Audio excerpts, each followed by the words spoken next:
अगर आप आरबीआई के लिए प्रिपेयर कर रहे हैं लेकिन सीट्स कम होने की वजह से आप कोई और एग्ज़ाम भी साथ में देना चाहते हैं ताकि ओवरऑल नंबर ऑफ सीट्स बढ़ जाएं, तो इरिडा एक अच्छी ऑप्शन है जहां पे आरबीआई के साथ काफ़ी ज़्यादा सिलेबस ओवरलैप है। मैं इसको ट्विन रेगुलेटर स्ट्रैटेजी बोलता हूं। IRDA is not just a plan B for RBI, IRDA in itself is a plan for RBI too, क्योंकि एक इतनी अच्छी ऑप्शन है। आरबीआई और एडीआई का अगर कंपैरिजन करें, दोनों स्टैट्यूटरी बॉडीज हैं, तो स्टैट्यूटरी बॉडी होना अपने आप में एक बहुत बड़ी चीज है। अगर आरबीआई बैंकिंग सेक्टर को रेगुलेट करता है तो इंटायर इंश्योरेंस सेक्टर, चाहे प्राइवेट हो पब्लिक हो, उसको एडीआई रेगुलेट करता है। दोनों बहुत पावरफुल बॉडीज हैं, दोनों जॉब्स बहुत प्रेस्टिजियस हैं। हालांकि आरबीआई ज्यादा पॉपुलर है because banking sector common man से डील करता है।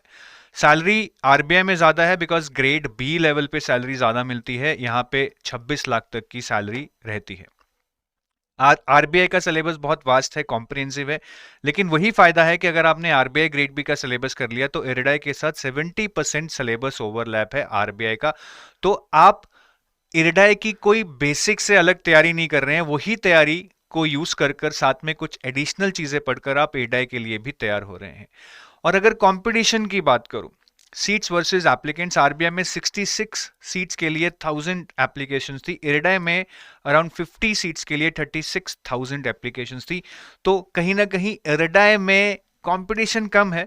हालांकि कंपटीशन फिर भी होगा, दोनों जॉब्स को क्रैक करना बहुत मुश्किल है। तो आप ये मत सोचिए कि IRDAI can be cracked very easily. इन 36,000 लोगों में से अगर 2,000 ऐसे लोग हुए जो कि अच्छे खासे पढ़कर जाएंगे, उससे ही बहुत कंपटीशन होने वाला है।